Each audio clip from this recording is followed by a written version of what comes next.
السلام عليكم ورحمة الله وبركاته. وعليك السلام ورحمة الله وبركاته.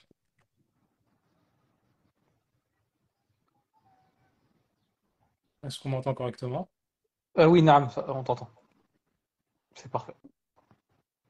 Tu On souhaites qu'on attend quelques commence ou on minutes. anticipe un petit peu? On Ouais, attend un petit peu? on attend un tout petit peu, نعم.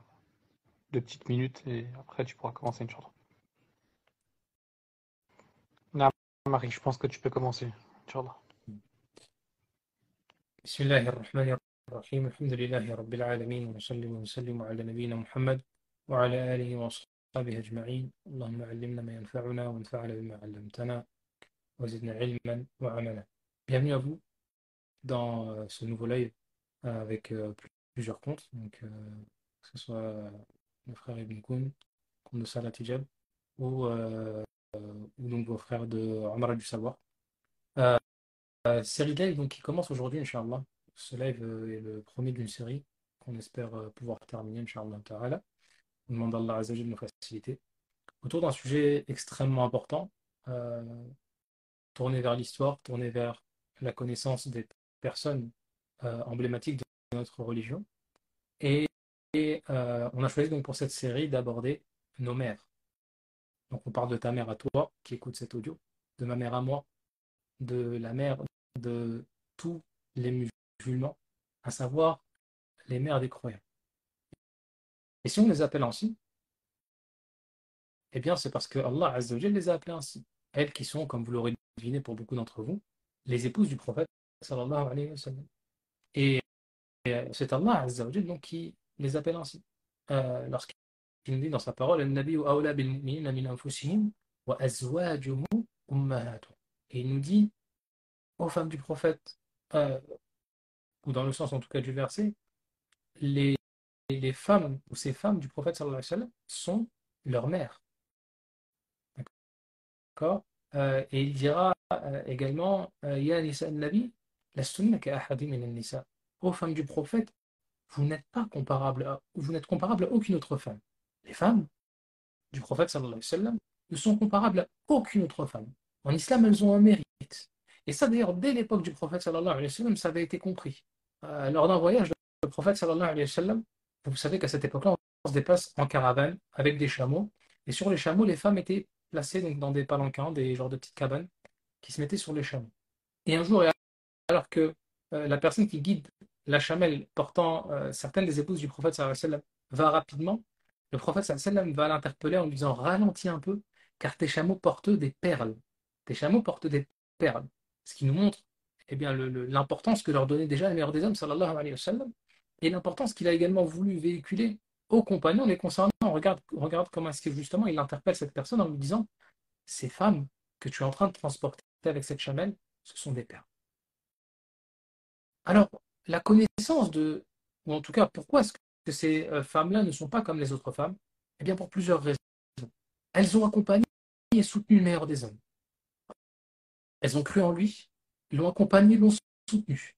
Dans les moments les plus difficiles de sa vie, et aujourd'hui, Inch'Allah, l'objectif va être de traiter l'une d'entre elles, à savoir Khadija bint Khuwaylid, la première des épouses du prophète sallallahu alayhi wa sallam. Mais cette introduction concerne toutes les femmes du prophète sallallahu alayhi wa sallam. Elles l'ont accompagné, elles l'ont soutenu. Ce sont des compagnonnes, hein, ce terme-là s'utilise également au féminin, ce sont des compagnonnes du prophète sallallahu alayhi wa sallam. Et donc ce sont, comme tous les autres compagnons, des exemples pour nous, et plus particulièrement pour les femmes, mais même pour les hommes. Ce sont des exemples pour toute la communauté. Également le fait qu'elle nous ait transmis la religion. N'oublions pas que parmi les plus grands rapporteurs de hadith, eh bien, chez les compagnons, on retrouve en première position Abu Huraira, radiallahu anhu, et en deuxième, c'est une femme, et c'est la femme du prophète sallallahu alayhi wa sallam, Aïcha bint Abi Bakr, c'est Aïcha la fille d'Abu Bakr Siddiq, radiallahu anha, qui était une savante parmi les savantes de l'islam, une personne vers qui on retournait lorsqu'on ne comprenait pas quelque chose. Les compagnons, lorsqu'ils divergeaient concernant un sujet après la mort du prophète sallallahu alayhi wa sallam, ils revenaient vers Aïcha. Donc ils nous ont transmis la religion. Et plus particulièrement, et ici c'est une sagesse parmi les sagesses d'Allah Azza wa Jal, le fait qu'elle nous ait transmis les éléments intérieurs de la vie du messager sallallahu alayhi wa sallam. Ce que seulement une femme peut voir de toi en tant qu'homme. Donc dans ton foyer, comment est-ce que tu es dans ton foyer? Comment est-ce que tu te comportes dans ton foyer? Ce que tu fais. D'accord? Les relations maritales, etc.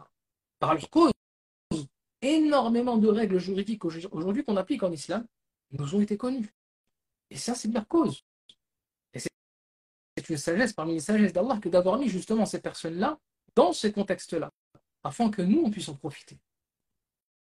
Et donc, pour toutes ces raisons, la connaissance de ces femmes-là, connaître qui sont les mères des croyants, connaître leur vie, s'inspirer d'elles, parce qu'on ne cessera de le répéter, mais dans ces séries d'aides qu'on a déjà essayé de faire sur d'autres personnalités de l'islam, on ne cessera de répéter que l'humain apprend par l'exemple. L'humain cherche des exemples afin justement de s'en inspirer. Ce n'est pas pour rien qu'aujourd'hui, les influenceurs ont tant d'influence justement sur les gens, car les gens sont en manque de repères. Les gens n'ont plus de personnes à prendre en exemple. Et ces personnes-là ont pris la place de ceux le méritant réellement, à savoir ces grandes personnalités de l'histoire de l'islam.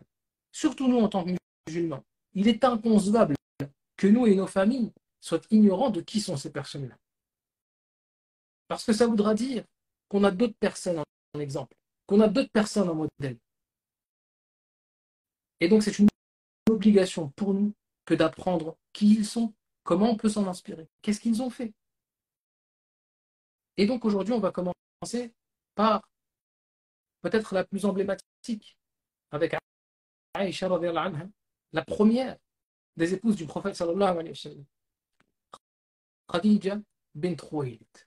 Celle dont le prophète sallallahu alayhi wa sallam a dit la meilleure femme ou la meilleure des femmes est Maryam, la fille de Imran, et la meilleure également est Khadija bint Khuwaylid. Il l'évoquera comme étant la meilleure des femmes. Il dira également, après avoir mis 4 traits sur le sol, il dira à ses compagnons, est-ce que vous savez ce que c'est? Et là, ils diront, Allah et son messager sont plus savants. Et il va leur dire, ce sont ces 4 traits-là, les meilleures femmes des gens du paradis. Khadija, bint Khuwaylid, celle dont on va parler aujourd'hui, Fatima, la fille de Mohammed, sallallahu alayhi wa sallam, Asya, donc la femme de Pharaon, et Maryam bint Imran. Jibril, et justement concernant cette femme-là, elle est celle, et ça d'ailleurs c'est quelque chose qui lui est spécifique par rapport à toutes les autres femmes et même à tous les autres compagnons, même hommes. Le fait que Jibril soit spécifiquement venu voir le prophète sallallahu alayhi wa sallam en lui disant Allah dit à Khadija qu'Allah et Jibril lui passent le salam.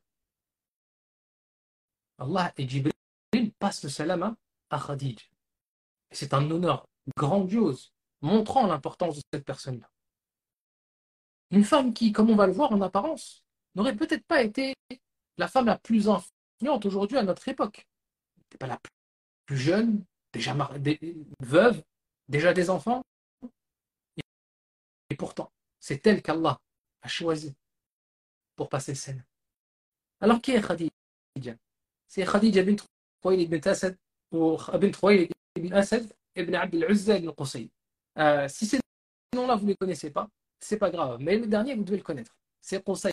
Et Qusay, c'est l'arrière-grand-père du prophète sallallahu alayhi wa sallam. Et donc, elle se rejoint avec le prophète sallallahu alayhi wa sallam à son arrière-arrière-arrière-grand-père. Et bien entendu, la Mecque à cette époque-là, c'est un petit village. La plupart des personnes se rejoignent à quelques ascendants. Khadija, d'ailleurs, en arabe, pour avoir fait des petites recherches sur le sujet, c'est un prénom, et littéralement, il veut dire la prémature. La prémature. Et vous savez que les noms en arabe, ils ont des sens. Elle va grandir à la Mecque, dans une famille noble de haut rang. On dira d'elle que c'était une belle femme. Elle se maria. Elle va même se marier 2 fois. Et ces 2 maris vont mourir.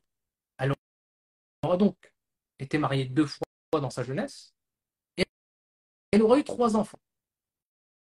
Un garçon qui s'appelait Hind. Et Hind était un prénom en islam, chez les Arabes, en tout cas, qui s'emploie à la fois pour les femmes et à la fois pour les hommes. Et ça, c'était un garçon qu'elle a eu de son premier mari, et qui se convertira d'ailleurs plus tard à l'islam. Une fois l'islam arrivé, une fois Mohammed envoyé, il se convertira à l'islam et il participera notamment à la bataille de Badr et il mourra même après le prophète sallallahu alayhi wa sallam.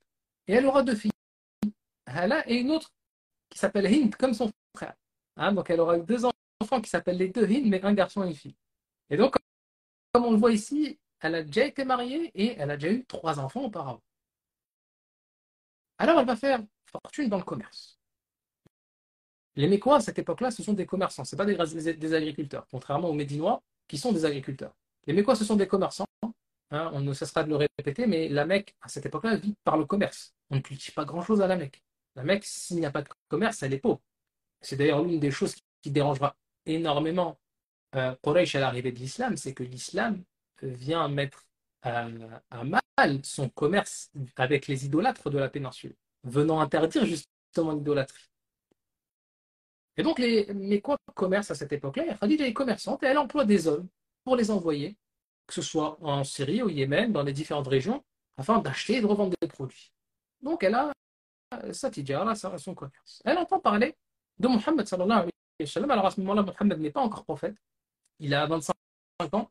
Il n'est pas fortuné énormément, il n'a pas énormément de moyens en soi, mais il est connu pour être véridique, pour être honnête, noble de caractère. Alors elle va se dire, eh bien, j'ai besoin d'employés, et justement, j'ai besoin de personnes de bon caractère comme cela. On va le tester, et puis elle l'envoie avec une de ses caravanes commerçantes en partance pour la région syrienne, le Chem. Elle enverra avec lui son serviteur Maïsara, qui a un peu plus d'expérience et qui pourra voir un petit peu comment est-ce que Mohammed se débrouille. Mohammed va partir en Syrie en tant qu'employé pour Khadija. Sallallahu alayhi wa sallam.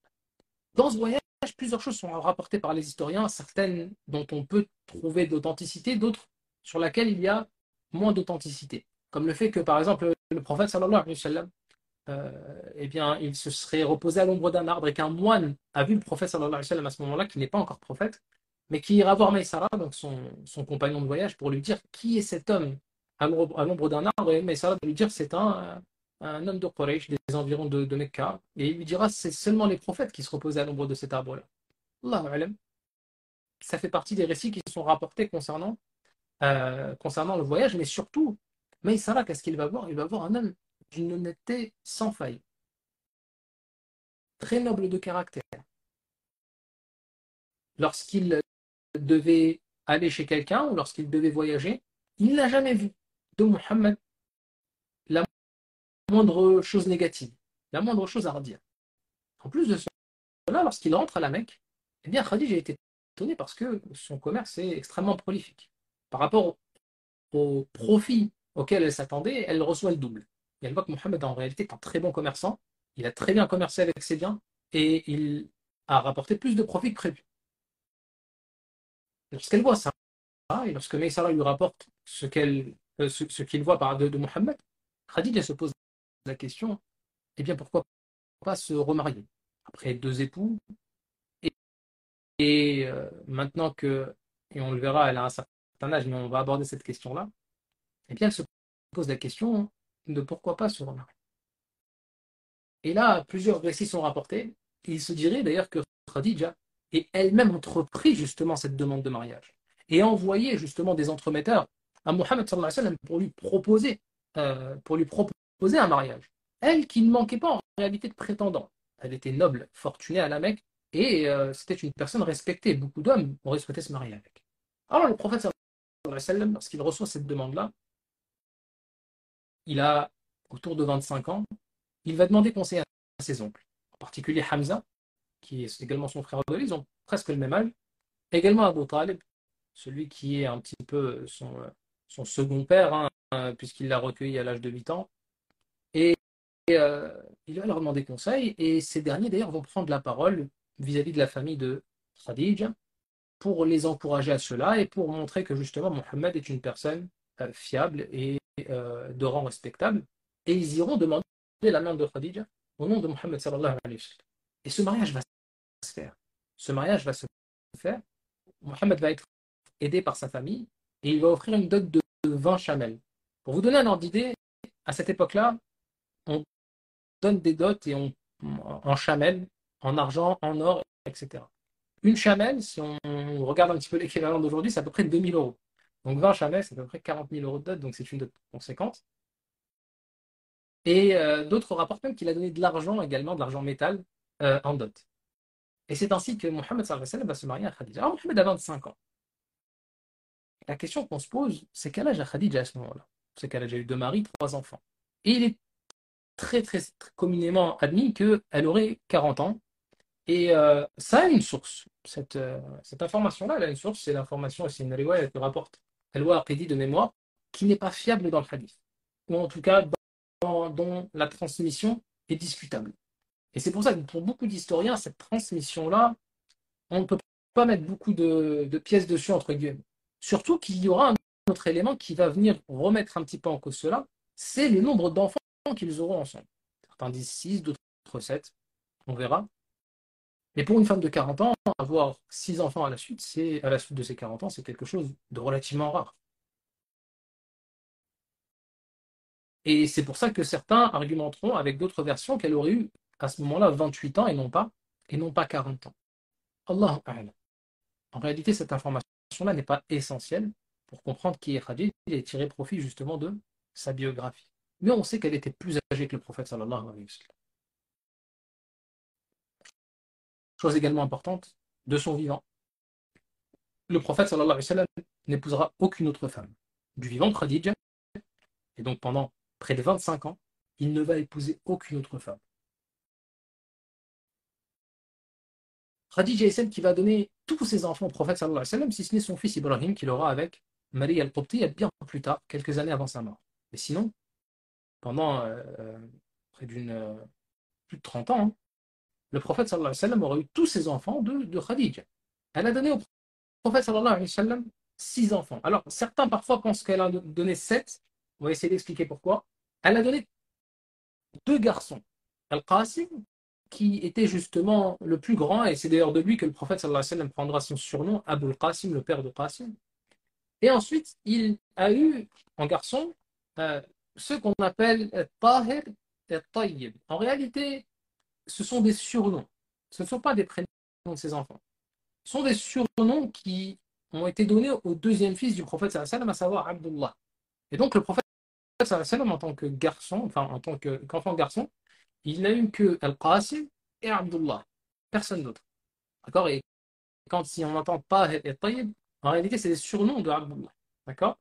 À savoir que c'est une divergence chez les historiens. Il est possible que vous ayez d'autres arguments dans le sens où Tahir et Tayyib sont de ses enfants. Mais le plus authentique est le fait qu'il n'est que Al-Qasim et Abdullah. Ils vont mourir très jeunes, en bas âge. Pour ceux qui sont déjà venus en Amra avec nous, on est passé à la Mecque devant un cimetière, le cimetière d'Al-Mu'ala, et on vous a dit que là-bas, justement, étaient enterrés les enfants garçons du prophète sallallahu alayhi wa sallam. Il y aura également quatre filles, Zaynab, Ruqayya, Kulthum et Fatima, qui vont vivre, elles, jusqu'au-delà de la révélation, et qui vont être parmi les premières musulmanes. Mais chose également importante à noter, c'est que sur ces 6 enfants, et même si on rajoute le septième, Ibrahim, qu'il aura bien plus tard, le prophète sallallahu alayhi wa sallam, à sa mort à 63 ans, il ne lui reste que Fatima. Tous les autres sont déjà morts. Donc déjà, ça nous laisse entreapercevoir la relation qu'avaient avec la mort ces personnes-là. Et en particulier, le prophète sallallahu alayhi wa sallam.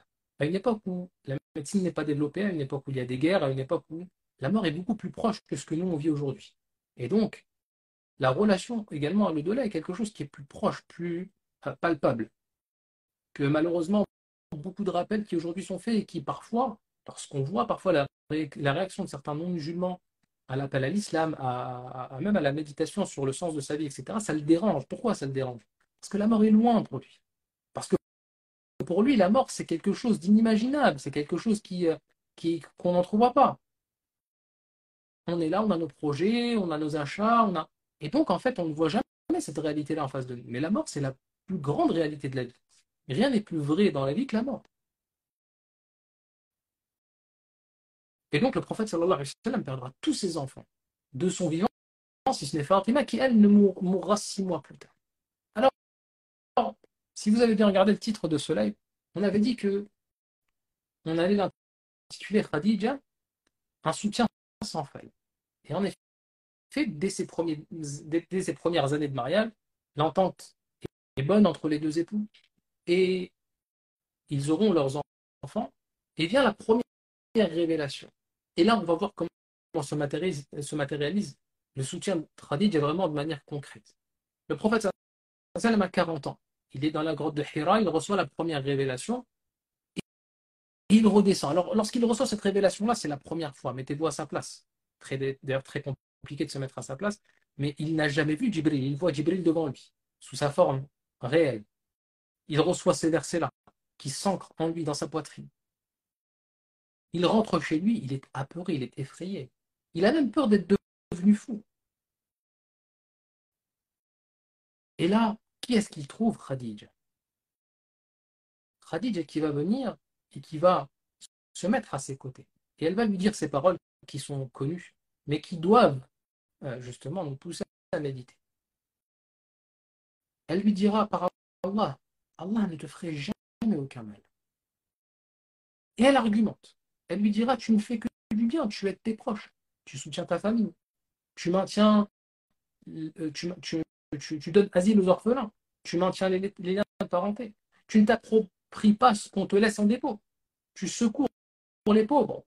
Et toutes ces choses-là, justement, elle va les lui rappeler. Ramener un semblant, justement, de raison au prophète sallallahu alayhi wa sallam qui, justement, ici, est apeuré. Et elle le prendra. Et elle l'emmènera, justement, chez son oncle. Alors, on dit que c'est son oncle, mais en réalité, c'est son cousin, il est plus âgé qu'elle, alors elle le surnomme mon oncle, qui s'appelle Waraqa ibn Nawfal. Et elle va lui expliquer qu'est-ce qui s'est passé, etc. Et Waraqa va écouter de Mohammed ce qu'il a à lui dire, et Waraqa de confirmer au prophète sallallahu alayhi wa sallam que ce qu'il a reçu, c'est bien ce qu'avait reçu Moussa alayhi salam, et que ce qu'il a reçu, c'est la révélation. Et elle va être la première à croire en lui. Donc regardez, subhanallah, dans ses premiers moments d'islam, comment cette femme a joué un rôle crucial. Elle a accueilli le prophète sallallahu alayhi wa sallam. Elle l'a rassuré. Elle l'a ensuite emmené pour confirmation de sa mission. Et elle croit en lui, comme un soutien indéfectible. C'est celle qui sera la première à croire en islam. Chose d'ailleurs étonnante, c'est qu'en islam, la première personne à croire, c'est une femme.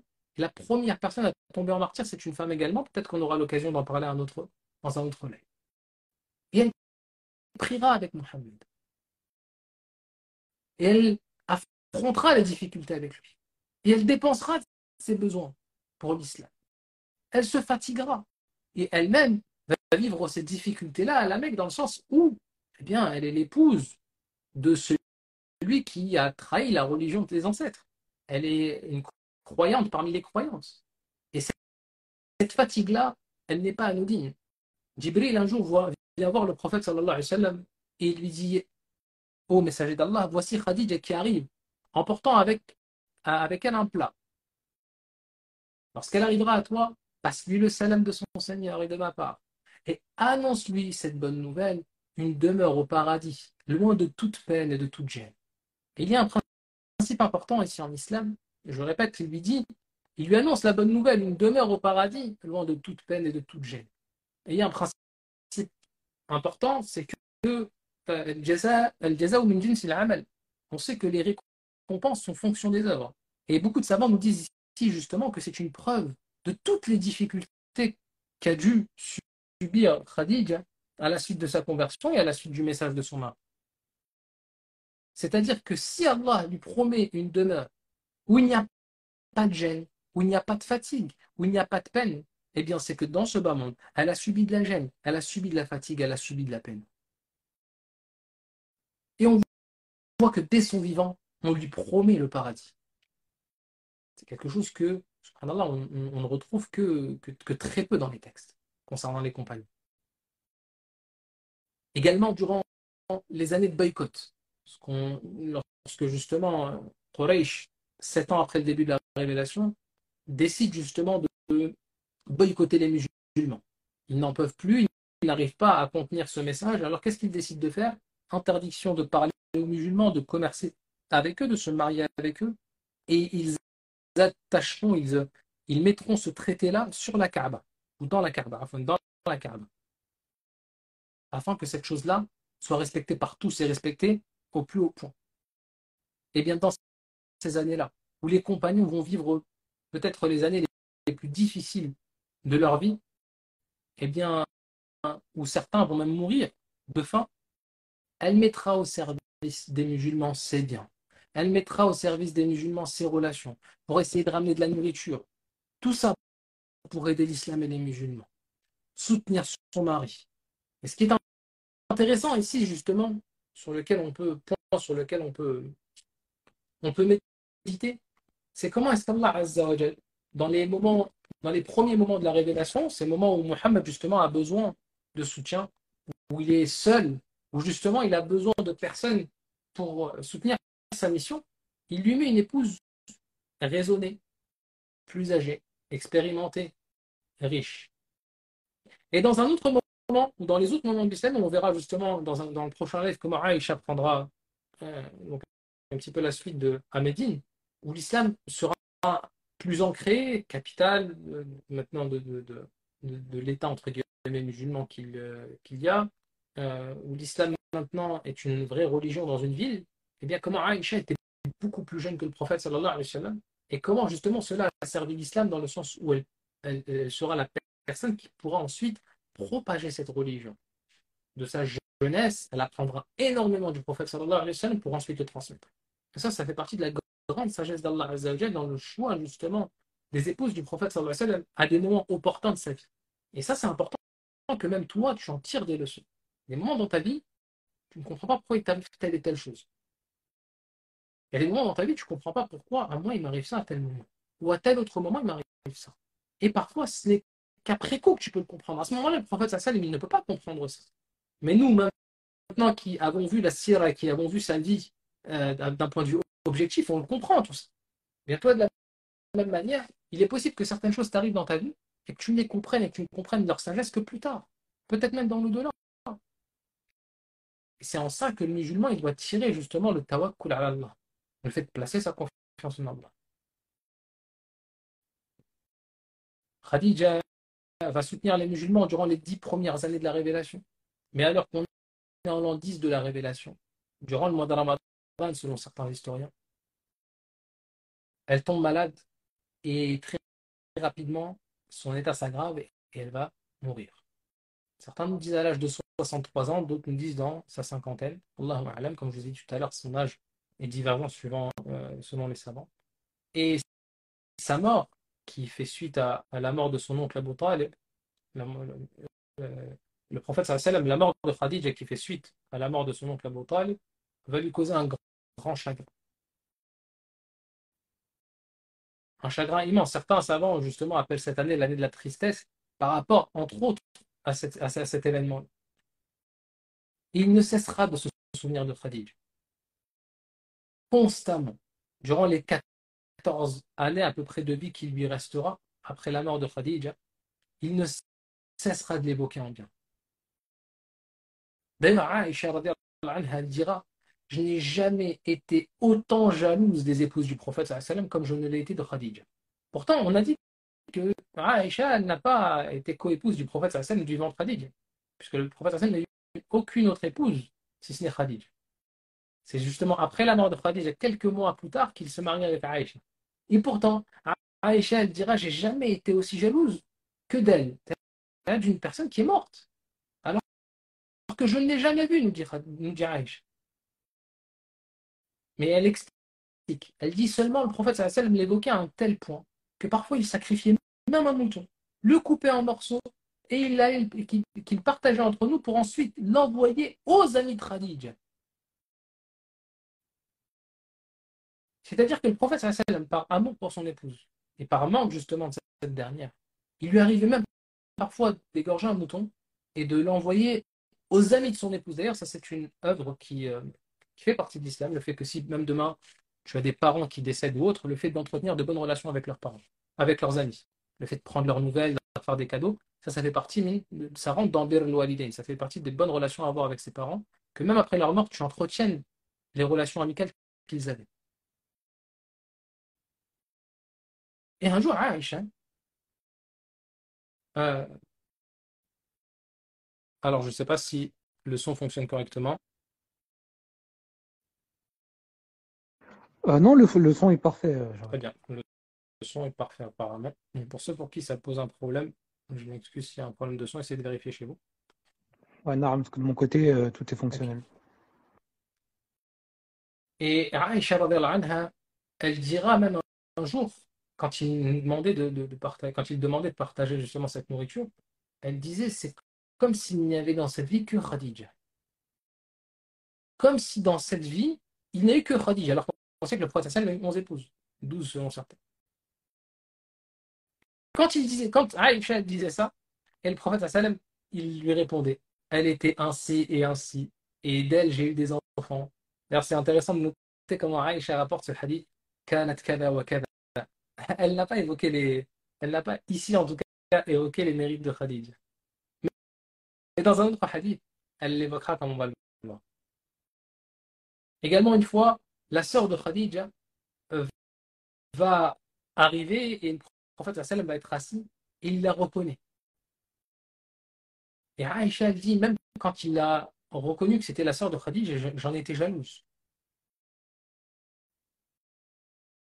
Et ce qu'il faisait, sallallahu alayhi wa sallam, c'est quand il y avait des amis de Khadija ou de la famille de Khadija qui venaient à Médine, par exemple, il faisait en sorte de les mettre dans les meilleures situations. Parfois, il se levait, il leur laissait parfois son assise. Aïcha, un jour, elle lui dit, mais comment est-ce possible que tu te rappelles de cette vieille dame parmi les vieilles dames de Quraysh, morte depuis longtemps? Est-ce qu'Allah il ne t'a pas donné mieux? Alors ici, bien entendu, il faut comprendre les propos d'Aïcha. Elle parle en tant qu'épouse, elle parle en tant que femme, elle parle avec ses émotions ici d'une femme aimante vis-à-vis de son mari et forcément jalouse. D'accord, la polygamie, même du temps du prophète sallallahu provoquait de la jalousie chez les femmes. Les meilleures des femmes étaient ainsi. Et c'est une réalité ici à prendre en compte pour comprendre ces propos-là. Alors le prophète sallallahu de lui répondre par Allah, il ne m'a jamais donné mieux qu'elle. Réponse qui pourrait faire mal d'ailleurs aujourd'hui à une personne qui poserait cette question-là par rapport à une autre de tes épouses. Il ne m'a pas donné mieux qu'elle. Elle m'a cru lorsque les gens ont mécru. Et là, l'analyse est importante également des propos du prophète sallallahu alayhi wa sallam pour voir ce soutien. Parce que pour lui, quand il se souvient d'un allié, il se souvient d'une personne, d'une personne justement, d'un troisième bras qui était là pour le soutenir. Il, il lui dira, elle m'a cru lorsque les gens ont mécru. Elle m'a rendu véridique lorsque les autres ont dit que je mentais. Elle m'a accordé de ses biens alors qu'on m'en privait. Et elle m'a donné toute ma descendance. Et c'était ainsi qu'était cette femme. Une femme qui n'a cessé d'être au service du meilleur des hommes, sallallahu alayhi wa sallam, et de sa religion et de son message. Et cette chose-là a impacté Mohammed sallallahu alayhi wa sallam. Une des caractéristiques des personnes honnêtes, et en premier lieu, justes et honnêtes, et en premier lieu les prophètes d'Allah, et en premier lieu le meilleur des hommes, sallallahu alayhi wa sallam, c'est leur reconnaissance. Et nul doute que le prophète sallam a été reconnaissant vis-à-vis de cet allié qui était le sien. Et nul doute qu'Allah Azza wa Jal la récompensera de la meilleure des manières. On demande à Allah Azza wa Jal de l'agréer et de euh, rendre utile ce qu'il nous a permis d'écouter et de profiter justement de ces paroles. Euh, euh, Avant de clôturer, Inch'Allah, on va peut-être prendre quelques questions si certains d'entre vous en ont. Là, je vais les lire, bismillah. Je crois qu'il y en a quelques-unes. Alors déjà, ça parle beaucoup de coupures. J'ai pas eu de coupure de mon côté, ni chez Fly Mecca. Donc, je ne sais pas. Rien ne vient pas de toi en tout cas. Alors, si vous avez des questions concernant le live, vous pouvez les poser, pardon. Ouais. On va attendre quelques secondes. À savoir qu'on essaiera, Inch'Allah ta'ala, dans quelques semaines, de faire le deuxième épisode de cette série autour des épouses du prophète sallam en abordant Aïcha bi'idhnillah.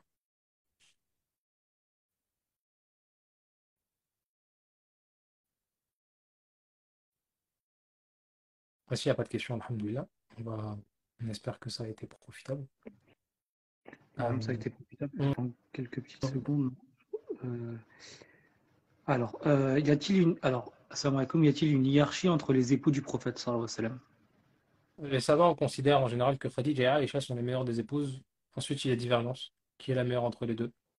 Et c'est une question ensuite qui qui est secondaire, à savoir que pour le croyant en réalité, ça ne doit pas faire naître dans son cœur du dénigrement vis-à-vis des autres, mais juste rappeler le mérite en particulier de celle-ci. طيب. Concernant la mort des enfants du prophète sallam, concernant le côté garçon, enfin les garçons, est-ce que y a-t-il une sagesse qui a été mentionnée par les savants? Le fait que le prophète sallam ait eu ses enfants qui sont morts, ses garçons. Oui, c'est ça, très tôt, très jeune. Déjà, le prophète sallam, si on remarque bien dans sa vie, la mort est une constante. Il perd son père alors qu'il n'est pas né, il perd sa mère à l'âge de 6 ans, son grand-père à l'âge de 8 ans. Euh, il perdra des épouses, des enfants, tous ces garçons. Les savants tirent de cela que le prophète sallam est un exemple d'ailleurs pour toute l'humanité et que justement dans sa vie, Allah Azza wa Jal a voulu faire en sorte que il comprenne très rapidement que tout est éphémère, en particulier les personnes qui nous entourent. Les personnes qui nous entourent sont éphémères, ce sont des créatures parmi les créatures d'Allah et que par conséquent, elles ne durent pas et qu'on peut perdre tout ce qui est autour de nous à n'importe quel moment. Maintenant, le fait que le prophète sallam ait perdu ces, euh, ces garçons également très tôt. Et certains vont évoquer entre autres le fait de montrer qu'en réalité ici il n'y a pas de notion de dynastie, à savoir que on n'est pas en train de parler d'une personne qui veut placer sa famille euh, à la tête d'une organisation, de quelque chose, non. C'est un prophète parmi les prophètes d'Allah. Lorsqu'il mourra, Abu Bakr prendra la suite. Yani, c'est un digne qu'il transmet. Ce n'est pas justement une volonté que d'implémenter une royauté autre, un royaume autre. Hmm. طيب. Alors, tac, tac, tac. Pouvez-vous me rappeler combien de femmes le prophète sallallahu alayhi wa sallam en a eu? 11, il me semble, non? Ouais. Le prophète sallallahu alayhi wa sallam a eu 5 enfants avec Khadija, sauf Ibrahim. Non, il en a eu six. D'accord, il en a eu six avec Khadija. Il en a eu un avec Marie al-Qubtiya. Euh, 4 ans, ça, 4 ans, 4 ans, non, 4 ans avant sa mort. Samaïkoum, des conseils pour ressembler à Khadija au quotidien avec notre époux. Concernant le fait de justement vouloir ressembler à Khadija, déjà, euh, en soi, le fait d'avoir cette volonté est une preuve de bien. Ça montre qu'en soi, dans la personne, il y a une volonté justement d'amélioration, de vouloir justement tirer profit justement de ces biographies-là pour les appliquer. Eh bien, justement, pour aider son époux, un époux qui, pour beaucoup, ont travail, pour beaucoup ont des difficultés également. Parfois, les hommes ne le demandent pas forcément, mais pour le travail, les occupations, les responsabilités, etc. Il y a le fait d'être un soutien, le fait de pouvoir justement, lorsqu'on voit son mari qui est fatigué, lorsqu'on voit son mari qui est renté, lorsqu'on voit son mari qui est dans le besoin ou autre, eh bien justement venir le soutenir. Et comme le faisait Khadija, radiyallahu anha, être un soutien pour lui. Et un homme qui est juste, un homme qui est honnête, le verra et le considérera et le rendra en retour. Ce qui créera une forme de relation saine. Maintenant, justement, c'est malheureusement une chose qui arrive souvent, c'est que parfois certaines femmes ne vont pas comprendre la réalité de ce que vit l'homme peut-être au quotidien et du fait que lorsqu'il rentre chez lui, il a peut-être passé toute une journée peut-être éreintante ou autre et, et verra ses intérêts à elle, ne considérant pas sa situation à lui, ce qui là va créer des frictions et des incompréhensions et peuvent amener à des choses qui sont mauvaises. Et c'est pour ça que l'empathie vis-à-vis de son mari, et comme l'a été Khadija avec Mohammed sallallahu alayhi wa sallam, une chose essentielle pour lui ressembler. طيب. بارك الله فيك. Samaïkoum, comment est-il possible que le défunt second mari de Khadija soit devenu musulman avant sa mort alors que Khadija était déjà veuve lorsqu'elle épousa notre prophète? J'ai parlé de son fils Non. qui est devenu musulman, pas son mari, puisqu'elle était veuve. C'est son fils. Et il mourra sous le califat d'Ali, radiyallahu anhu. رضي الله عنه bataille du Chameau. طيب بارك الله فيك. Alors, ouais, c'était la dernière Très question, Jawad. bien. On se dit à très bientôt, Inch'Allah, en espérant pouvoir Inch'Allah. continuer cette série de live. On demande à Allah Azza wa Jalla de mettre la baraka dans Mm. ces rappels. Barakallahu fikum wa jazakumullahu khaira. سبحانك اللهم وبحمدك أشهد أن لا إله إلا أنت أستغفرك وأتوب إليك. السلام عليكم ورحمة الله وبركاته.